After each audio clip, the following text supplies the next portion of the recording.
전세 사기 문제가 여전히 해결되지 않고 피해가 계속 확대되고 있습니다. 우리 모두는 법에 따라 정당하게 거래했다.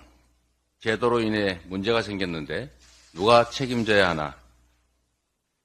전국 동시 집회가 있었던 지난 5일에 피해자들이 절규하며 외친 말입니다. 그런데 정부 여당은 전세 사기 피해로 인한 국민 고통에 전혀 아랑곳하지 않고 있습니다. 법안 소위가 3차례 열렸지만 겨우 한 차례 논의하는 데 그쳤습니다.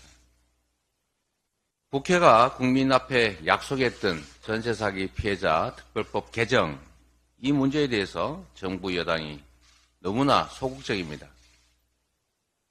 임시국회가 이어지는 만큼 13일 국토위에서 반드시 결론을 내야 합니다. 정치를 하는 이유가 무엇이겠습니까? 국민의 삶을 지키는 것 아니겠습니까?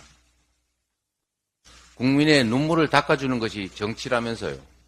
그런데 국민들이 피눈물을 흘리고 있는데 정부 여당 대체 지금 뭐하고 있는 겁니까? 국민의힘이 계속 전세 사기 피해자들의 이 큰 고통을 외면한다면 국민들이 반드시 심판할 것입니다. 아니, 국민들을 넘어서서 하늘이 용서하지 않을 것입니다. 정부 여당이 끝내 특별법 개정에 불응한다면 우리 민주당은 피해자들의 구제를 위해서 할 수 있는 책임 있는 조치를 다하겠다, 이 말씀을 드립니다. 어제 김용균 씨 사고 관련해서 원청 대표에 대한 대법원 무죄 판결이 있었습니다. 3일 뒤면은 김용균 씨 사망 5주기입니다. 그 긴 시간 동안 아무것도 달라지지 않았습니다. 이 참담한 노동 현실 때문에 김용균 씨 영정 앞에 얼굴을 들기가 어렵습니다. 아직도 매년 800명이 넘는 많은 노동자들이 살기 위해서 일하던 일터에서 죽어가고 있습니다. 우리는 대체 언제까지 이런 노동자의 억울한 희생을 보고도 못 본 척 할 것입니까? 지난 3년간 산업재해 사고 사망자의 약 80%는 50인 미만 사업장에서 나왔습니다.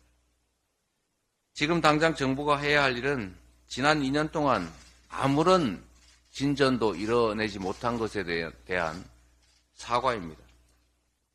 더 이상 이런 사고가 생기지 않도록 최소화될 수 있도록 산업 현장의 안전을 강화해야 합니다. 우리 민주당은 중소기업협동조합법 통과에 힘을 쏟겠습니다. 산업안전 관련 비용 분담 문제, 안전관리 책임 문제에 대해서 하청기업들의 협상력을 강화해야 합니다. 산업 현장의 안전을 강화해서 노동자들이 더 이상 억울한 죽음을 맞이하지 않도록 하겠습니다. 세계에서 가장 높은 산재 사망이라고 하는 이 설명하기 어려운 이 참담한 현실을 개선해 나가도록 하겠습니다. 이상입니다.